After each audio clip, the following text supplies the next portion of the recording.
कुछ बातें ऐसी भी होती हैं। 17 मार्च 2016 मेरे पिताजी का देहांत हुआ और इमीडिएटली मेरी माताजी को कैंसर हो गया। बहुत इलाज कराया, बहुत जगह गए हम, लेकिन उनकी हालत बिगड़ती रही। 2017 अगस्त आते आते उनकी हालत काफ़ी बिगड़ रही थी। 22 अगस्त मेरा जन्मदिन था और मैंने, क्योंकि मैं साईं भक्त हूँ, मैंने साईं बाबा जी को कहा कि साईं 22 अगस्त से पहले कुछ मत करना, क्योंकि वो मेरा जन्मदिन है और मैं माता के साथ जन्मदिन मनाना चाहता हूँ। जैसे जैसे अगस्त आया और अगस्त का पहला हफ्ता स्टार्ट हुआ, मेरी माताजी बहुत रेस्टलेस होती रही। मेरी माताजी जिस बेडरूम में सोती थी, उसी के बेड के बगल के नीचे मैं सोता था, ताकि उनको रात को कभी भी कुछ किसी चीज़ की ज़रूरत हो तो मैं वहाँ हो सकूँ।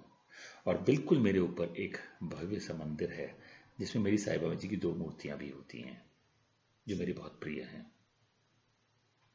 लेकिन मैंने क्या देखा, जैसे जैसे मैं समय बीतता गया, मेरी माँ मुझसे लड़ने लगी। वो सोती नहीं थी, बहुत प्रॉब्लम्स होती थी और हमेशा मेरे से लड़ाई करती थी। मैं जब भी कहता था माता सो जाओ प्लीज, अरे तू मेरा दुश्मन है, तू मेरा ये है, तू मेरा वो है, तुझे नहीं पता, ऐसी बातें करती थी। और मुझे समझ नहीं आता था कि क्या हो रहा है, माँ और बेटे में ऐसा क्या हो रहा है। और वो भी तब जब मेरी माता अपनी आखिरी सांसें गिन रही हैं। धीरे धीरे मेरी मम्मी की सेहत और बिगड़ती रही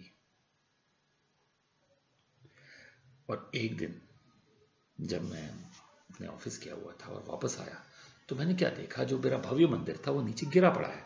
तो मैंने माताजी से पूछा, मैंने कहा ये क्या हुआ। तो मेरी मम्मी ने कहा कि पता नहीं, मैं बाहर गई हुई थी कपड़े सुखाने के लिए और वहां पे बड़ी आवाज सी आई, वापस आके देखा तो मंदिर नीचे गिरा हुआ है, तो मैं तो उठाया नहीं है, अब तुम आ गए हो तो तुम इसको उठा लो। तो मैंने सारे मंदिर को उठा के सारे उसके, और मजेदार बात यह है कि उसमें बड़ी सारी कांच की मूर्तियां और बहुत सारी अलग अलग भगवान की प्रतिमाएं थी और किसी को कुछ नहीं हुआ और मैं बहुत खुश था। मैंने कहा चलो नीचे गिरे लेकिन कोई नुकसान नहीं हुआ। लेकिन तभी मेरी नजर पड़ी मेरी साईं बाबा जी की 2 मूर्तियों पर, जो मेरी बहुत प्रिय हैं। और मैं क्या देखता हूं, कांच की मूर्ति तो टूटी नहीं, लेकिन साईं बाबा जी की मूर्ति दोनों यहां से टूट गई, गर्दन से अलग। और मैं हैरान था, मैंने कहा दोनों मूर्तियां एक ही तरफ से कैसे टूट सकती हैं, पहली बात। और दूसरा, ये तो मार्बल की थी और बाकी शीशे की मूर्तियां टूटी क्यों नहीं। और फिर मुझे सडनली ख्याल आया, मेरी मां को भी यहां पे कैंसर था। और उस दिन रात को मैं जब सो रहा था, मैंने कहा साईं, मैं अपना वचन वापस लेता हूं, जो तुझे करना है कर ले, मैं अपने बंधन में नहीं बांध रहा हूं। उस दिन मेरी मां फिर नहीं सोई और बहुत झड़प हुई और मैं सोते सोते 3 बज गए और 3 बजे मेरी माता ने कहा मुझे चाय पिलाओ। मैंने कहा माते सो जाओ।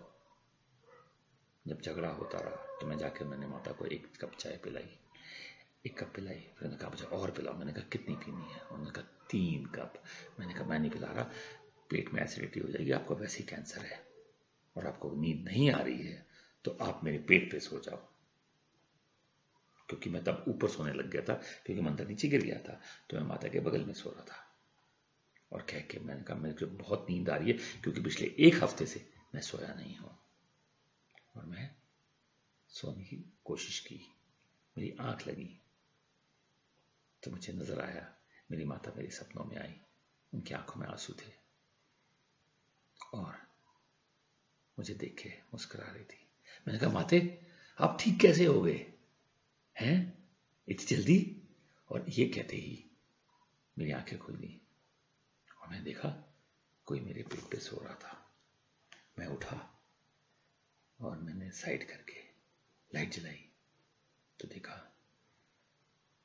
मेरी मदर हमेशा के लिए सो गई थी। और तब मुझे रियलाइज हुआ कि ऐसा भी होता है कि अगर आप किसी को रोकना चाहें तो तब तक नहीं जाता जब तक आप उसे अलविदा ना कह दो। और साईं ने मुझसे कहा था कि तुम नहीं करोगे तो ये मेरे ऊपर होगा। पता नहीं ऐसा भी होता है, मानो या ना मानो। Join the Street to Change family.